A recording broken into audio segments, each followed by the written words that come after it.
Yeah. Arrivederci for those guys out here. It's WHAK. Hey, have hope. Your resident best football talker, commentator, philanthropist, philosopher out there. So yeah, for this segment, obviously I want to talk about the World Cup because that's coming up this summer. Look, let me just get right down to the teeth of this whole thing. Dino, Ronnie, the Ron child, the kid, the Ron boy. He needs to be in the Brazil squad. I don't know what Dunga is thinking. I don't know where he's going with this whole thing, but Ronaldinho needs to be in the Brazil squad if Brazil are to have a chance. Remember, not for definite, if they are to have a chance of lifting up the trophy in South Africa this summer, then he needs to go. The Brazil squad, because I've been looking at a few of the Brazil of how Brazil have been playing, and you see Dunga is doing a very dangerous thing. Because there are two sides to this. Okay, we've always known that Brazil have always had a very weak defense, and Dunga has seen this deficiency that Brazil have had over the years, and has decided to focus on that point by building from the back, which is why probably the meanest defense you're actually going to see in the World Cup is going to be Brazil's defense. Got Lucio, got Juan, you've got the guy who plays for Werder Bremen. Well, he was in Werder Bremen last year. I can't remember what his name is. You've got Dani Alves. You've got the incredible Maicon. I mean, it's tight defense. But the problem is, he's now built a counter-attacking team, which Kaka is a supplier, and obviously it's spearheaded by Luis Fabiano, and we obviously have Felipe Melo keeping things very solid in the defensive midfield area. Then we have the wingers, obviously, who are basically add a lot more flair. But I mean, you still see the wing back thing and everything. But looking at the Brazil team, because I saw that Brazil-England World Cup friendly where England were missing a lot of players. Yeah, Brazil dribbled their faces off and everything, but the Brazil Kaka can't carry the team. I believe Kaka is overrated. He's good, but I don't believe that he's as good as people say he is. Kaka cannot carry a team. He cannot make Brazil lift up that World Cup, which brings me back to Ronaldinho. Ronnie, the kid, my boy, my child, he's had his downs. Leaving Barcelona, going to AC Milan, overweight, people calling him fat and all these kinds of things.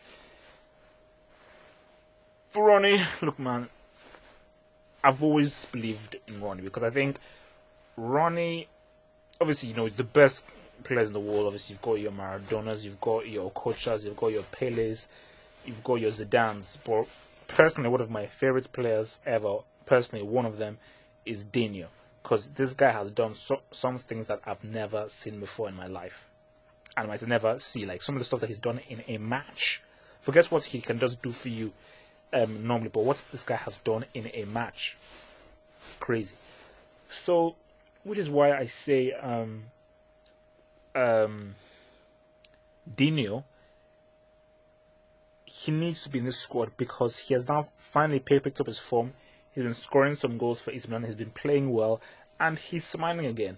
And looking at the way he's playing, Dunga will be mad not to put him in the team, starting lineup, not in the squad, in the team, because even Dino, on his slump, is still a better player than Kaka. On any day, rain, sleet, snow. It's even snowing now. Cloudy, morning, night, evening. Dino is a better football player than Kaka. Anybody who wants to argue that with me, you can argue, but you're wrong. The fact is, you look in the dictionary, you go to the fact kingdom up in the clouds, they will tell you Dino is a better football player than Kaka. Kaka, he's overrated. I'm sorry, the guy is overrated. He can't carry a team. He can't carry a WC team. He cannot do that. Dino gives Brazil that extra edge. It gives Brazil that spontaneity. It gives Brazil that killer touch. And it's that killer touch when it's 70, 60 minutes, it's 0-0 or it's 1-1. We need someone just to be like, okay, look, guys, what's up, what's up, what's up, what's up? And the guy's going to be like, what's up, what's up? It's going to be Dino. Obviously, he needs to lose the weight. His mentality needs to be right. But Dino is the guy that can force the issue. Take it back to 2 World Cups before. The 2002 World Cup. It was all about the return of Ronaldo after what happened in the 98 final, and Ronaldo scoring all the goals, becoming top scorer, breaking the record. Well, not breaking the record, but scoring all those goals, being them top scorer, reviled the team. But I tell you what, the key member of that team was that little guy with the crazy long hair. That was the key member of the team, and that was Ronaldinho. He was the key member of that team, and he really made things work. 2006 was this too much hype. It was a ridiculous team with players that were just amazing on form, and they got overconfident because really there was no conceivable way that anybody could have beaten that team, because that is still on paper possibly the greatest attacking force. You had Adriano, you had Ronaldo, you had Ronaldinho, you had Robinho, you had Kaka. So as a force, it was probably the most destructive attacking force that has probably ever been assembled on paper. But we obviously saw what happened. But in this World Cup, look, man, I think that Dunga is playing a very dangerous game. You see, because don't play the Europeans at their game. You play the Europeans at the game, you will lose. Because, okay, yes, you can beat Italy in that little friendly thing. Fine. Do that. You can beat the little South American teams. Come the World Cup, Italy will be like, all right, you want to play European football, you want to play counter-attacking football? We know how to beat you at this football. Because if Brazil play the Brazil way, Italy will always have problems. Because Italy will always have problems against an attacking force. If Italy are playing an attacking force that want to now play counter-attacking football, they will know how to break them down. Which brings me back to the importance of Ronaldinho, because it's fine. I think it's good to have a strong defense, but you need an extra function in the attack. And I was watching that Brazil-England game. Remember, a weakened England team.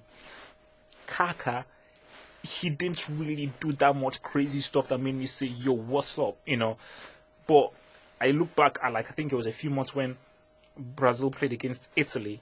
Brazil dismembered Italy. And who was in that team? Ronaldinho was in that team. And he was calling some of the shots in that team. So, guys, in closing, Dunga, if you're out there, you got to put Ronaldinho in that squadron. He has to be in that squadron. Hopefully, he'll still be playing well. He'll still be fit, but Kaka cannot carry that team. Ronaldinho is the man to carry that team. And obviously, you've got Pato in there. Pato, he's playing like a crazy dog. So, Brazil, can they win this World Cup? I mean, I'll be commenting more and more in other videos for the World Cup. But look, man, this is one of the most open WCs out there. Because anybody can take this crack. Anybody can take this snack. Anyone. So, that's all I've to say for Double H. Dino, get in. He has to be in the squad. Peace.